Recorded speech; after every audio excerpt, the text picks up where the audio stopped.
This grow helps women entrepreneurs in Uganda. The World Bank recognized Uganda's women as good performers, and they appreciated them by giving this project Grow, which is $271 million as a grant. This helps women to grow from micro to small, from small to big. And the Ministry of Gender, Labour and Social Development is the ministry that normally organizes our people. But as we realize, our NRM government has really decentralized. It has the women, it has the youth, it has the people with disability and the older persons.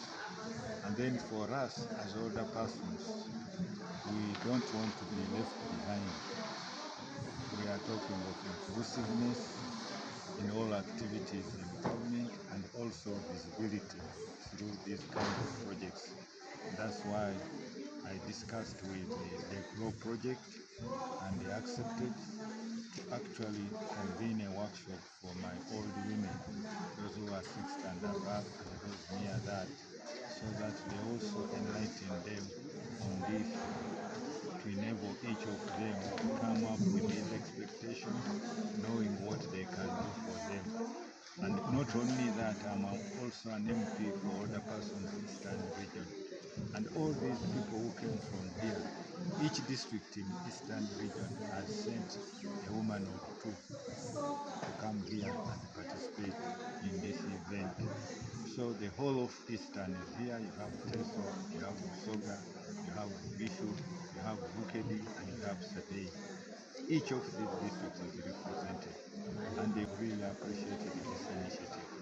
And we want them to follow up. I will connect them to the Grow people, the ministry and the private sector foundation, so that these women who have small businesses are identified, and those who are beginning are also identified, and they help them have a bigger equity through grants. You know, a grant you don't pay back. We already have some of these programs for the women, like they say, those who are 8 and above, but here we didn't have enough 8 and above.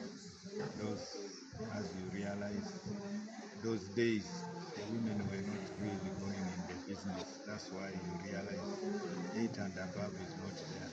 At 60 to 70, 70 to 80, and a lot of women were within my age bracket of 70. So that is the initiative. How much money are we began? They are taking them through the process of preparations. First of all, they should have an account, they should have a TIN number, they should have a location where they operate from. Some of them should be certified. So they are taking them through these processes, and thereafter they will re-examine each of them, but each of them will be free to apply, and they consider, and a lot of them will be given. And this is almost a trillion shillings. I think most of these women will be assisted, and this, when it comes in, it will improve their business, because it's an equity. If she may be given $20,000, she may be given $50,000, she may be given $10,000. okay? We are reviewing the policy for the older persons, and those are some of the issues that came up. Some banks don't lend to older persons, but we want to work on that. However, the World Bank is not discriminating. It's giving these women that kind of money. And normally banks, if you have a good equity, whether you are old or young, they will work with you. Because for me, I continue borrowing money from the bank, and I've never met any business, because my businesses are viable businesses. But we want it to be an equitable distribution of this kind of facility. We want every old person, provided has a viable project, should be able to get money from the bank. Even if it means we have to amend the law, we shall amend it, or institute a law to force banks to give money to also older persons, provided they fulfill their conditions.